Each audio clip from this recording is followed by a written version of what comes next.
तोहफे खरीदने का कानून कहता है, तोहफे चोरी करने का नहीं कहता। और फिर आपने वो तोहफे बजाय तोशाखाना में जमा कराने के आप अपने घर ले गए। फर्स्ट लेडी लोगों को फोन करके कह रही है कि आपने क्यों उन तोशाखाना की तोहफों की तस्वीरें ली, मतलब मेरे जराइम का ट्रैक रिकॉर्ड क्यों रख रहे हो। और फिर उनको बेचा दुबई में बेचा। और वो फरागोगी का नाम सुना है ना, फरागोगी प्रॉपर्टी टाइकून के जहाज में रख के वो पैसे जो करोड़ों रुपए जिसके बदले वो बेचे थे तोहफे, वो लेकर आई। मनी लॉन्ड्रिंग, लोगों को कहता है मनी लॉन्ड्रिंग, और खुद दुनिया का सबसे बड़ा मनी लॉन्ड्रर है। तो बात ये है बच्चों कि आप अपना चेहरा तो देखो जरा आईने के अंदर, आपको लगे पता कि आप खुदा का, मतलब आप जैसा बंदा पूरी, मैं कहती हूं पाकिस्तान में इसके ऊपर बैन लगना चाहिए। जो बात की फिर उससे यू टर्न लिया, जो बात की उसके उलट किया। और लीडर्स जो है ना वो बहादुर होते हैं, लीडर्स लीड करते हैं फ्रंट से। यही मॉडल टाउन जहां आज आप आए हो ना, ये PMLN सेक्रेटेरिएट, इसी की सीढ़ियों पे खड़े होकर जब जजेस को बहाल कराना था तो 2008 के अंदर, तो नवाज शरीफ साहब, उस वक्त मुशर्रफ का दौर था, पाबंदियां वही थी, 200 लोग थे, 200 लोगों के साथ इन्होंने सीढ़ियों पे खड़े होकर खिताब किया। कल मैंने वीडियो ट्वीट किया, वो देखना। नवाज शरीफ साहब ने कहा मेरा मुल्क मुझे बुला रहा है, मेरी कौम मुझे आवाज दे रही है, 1000 पाबंदियां लगाओ, मैं रुकूंगा नहीं, मैं निकलूंगा यहां से।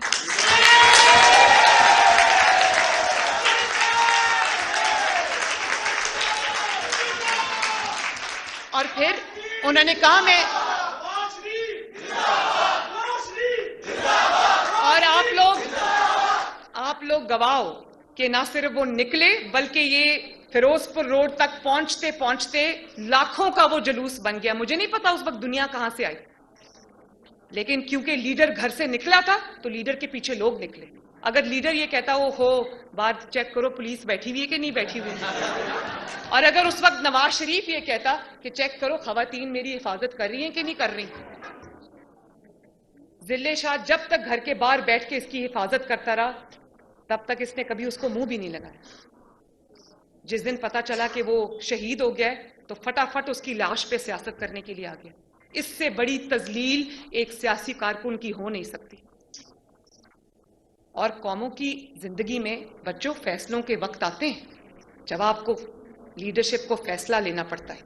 आपको पता है लीडरशिप में को जो आपका लीडर हो उसको अच्छा एडमिनिस्ट्रेटर होना चाहिए, इसमें कोई शक नहीं, उसको मेहनती भी होना चाहिए, लेकिन उसको बहादुर होना चाहिए।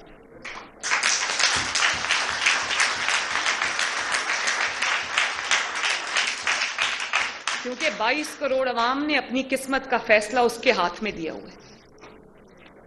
और जो अब मैं आपको फिर ये एग्जांपल दूंगी, मुल्क की तकदीर जो किस्मत थी या मुल्क का जो हिस्ट्री थी उसमें सबसे जो बड़ा फैसला था वो जब इंडिया ने 5 एटॉमिक एक्सप्लोजन्स किए, तो अब हमारे पे बात आके रुक गई कि देखो पाकिस्तान क्या जवाब देता है। पाकिस्तान की प्राइड थी, पाकिस्तान की अपनी वो थी, उन्होंने 6 धमाके किए उसके जवाब के अंदर, मुंह तोड़ा दुश्मन का।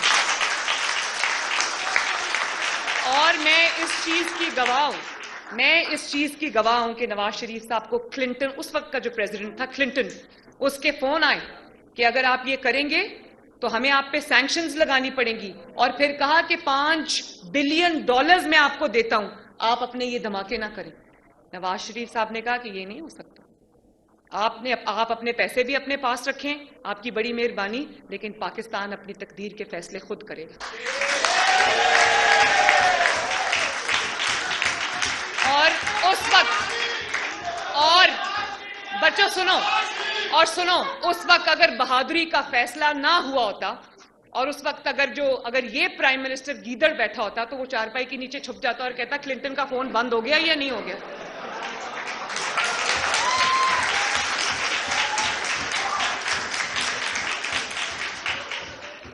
तो मुझे ये बताएं कि कल को अगर हमारी कौम की जिंदगी में, आप सबकी जिंदगी में, पाकिस्तान की जिंदगी में कोई मुश्किल फैसला आ जाए तो क्या लीडर फैसला कर सकता है या गीदड़ फैसला करेगा? तो ये बातें यूथ के लिए बहुत सोचने की है, समझने की है। इस मुल्क को इस वक्त लीडरशिप की जरूरत है और इस मुल्क को इस वक्त नवाज शरीफ की जरूरत है।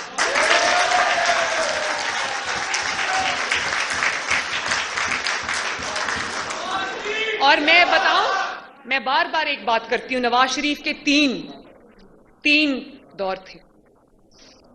90s में 2 थे, फिर एक 2013 में।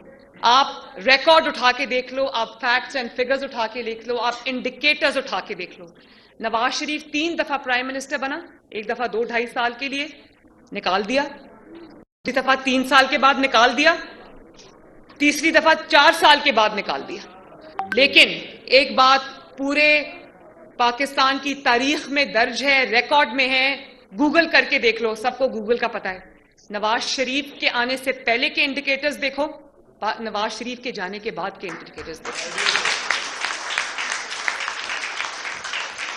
नवाज शरीफ 3 बार आया, 3 बार इकोनॉमी ने यूं पाकिस्तान ने टेक ऑफ किया। मुल्क के अंदर जो ग्रोथ इस तरह से बढ़ी, बिजनेस इस तरह से बढ़ा, मार्केट सेंटिमेंट इस तरह से पॉजिटिव हुआ, मोटरवेज इस तरह से बनी, कारखाने इस तरह से लगे, इन्वेस्टमेंट इस तरह से आई, लगता था कि पूरी दुनिया ने पाकिस्तान का रुख कर लिया। और नवाज शरीफ गया तो मुल्क यूं नोज डाइव किया। और आप देखो, आपको फख्र होना चाहिए कि लोगों को कहता था चोर चोर। नवाज शरीफ के खिलाफ 4 साल बदतरीन एहतसाब हुआ, नवाज शरीफ भागा नहीं, उसने अपना भी हिसाब दिया, अपनी बेटी का भी हिसाब दिया, अपनी 3 जनरेशंस का हिसाब दिया। और ये कोर्ट बुलाती है तो वो प्लास्टर दिखा देता है और जलसे के लिए हर वक्त तैयार रहता है। उस वक्त टांग नहीं टूटी हुई, उस वक्त कोई प्रॉब्लम नहीं है। मतलब क्या है? मतलब ये है कि कोर्ट बुलाएगी, कोर्ट में पेश होऊंगा तो एक्सपोज हो जाऊंगा क्योंकि जराइम किए हुए। आप मुझे बताओ, आप पे कोई झूठा इल्जाम आप पर लगाता है, आप क्या करते हो? आप उसको आंखें दिखाते हो, आप उसको कहते हो कि I am not going to take it lying down. या तो अपना इल्जाम वापस लो, माफी मांगो, या फिर सबूत दो। कल इन्होंने पीटीआई ने जब ये इन्होंने लिस्ट पब्लिश की, तोशाखाना की, तो इन्होंने झूठा मेरे पे इल्जाम लगाया कि मैंने कोई घड़ी ली है तोशाखाना से।